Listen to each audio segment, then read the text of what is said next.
তিতাবৰ আঞ্চলিক মহিলা ধৰ্মদল, তিতাবৰ জ্যেষ্ঠ নাগৰিক সন্মিলন, তিতাবৰ জিলা প্ৰাদেশিকৃত অৱসৰপ্ৰাপ্ত শিক্ষক কৰ্মচাৰী সন্থা, তিতাবৰ আঞ্চলিক ছাত্ৰ সন্থা, জ্ঞানৰত্ন সাহিত্য একাডেমী, তিতাবৰ আঞ্চলিক মইনা পাৰিজাত তথা তিতাবৰ জিলা Moina Parijat, chambers of commerce, Titabar মহিলা মছজিদ,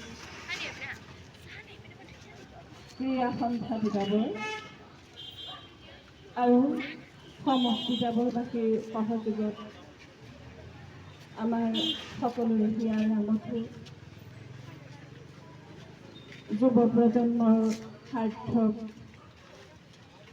জুবিন গাৰ্গৰ বিদেশ আত্মাৰ সদ্গতিৰ অৰ্থে আজি যি শ্ৰদ্ধাঞ্জলি অনুষ্ঠান অনুষ্ঠিত হ'ল, সেই অনুষ্ঠানত এই আটাইকেইটা সংগঠনৰ মুৰব্বীকে প্ৰমুখ্য কৰি তিতাবৰ সমষ্টিৰ মাননীয় বিধায়ক মহোদয়ে আমাৰ এই সমদলত অংশগ্ৰহণ কৰিলে। আমি সকলোকে ধন্যবাদ জনাইছোঁ, কৃতজ্ঞতা জনাইছোঁ।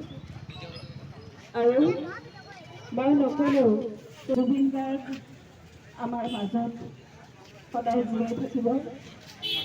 এই কথাখিনি আচলতে কোৱাটো ইমান সহজসাধ্য নহয়। আমি কালিয়ে ওলাই আহিম বুলি সকলোৱে ভাবিছিলোঁ, কিন্তু নিজক প্ৰতিষ্ঠিত কৰিবলৈ আচলতে সময় লাগিল। আজি ওলাই আহিছোঁ যথেষ্ট সংযমী হৈ, আৰু এই সকলো সহযোগী সকলো ৰাইজৰ প্ৰাৰ্থনাই নিশ্চয় আমাৰ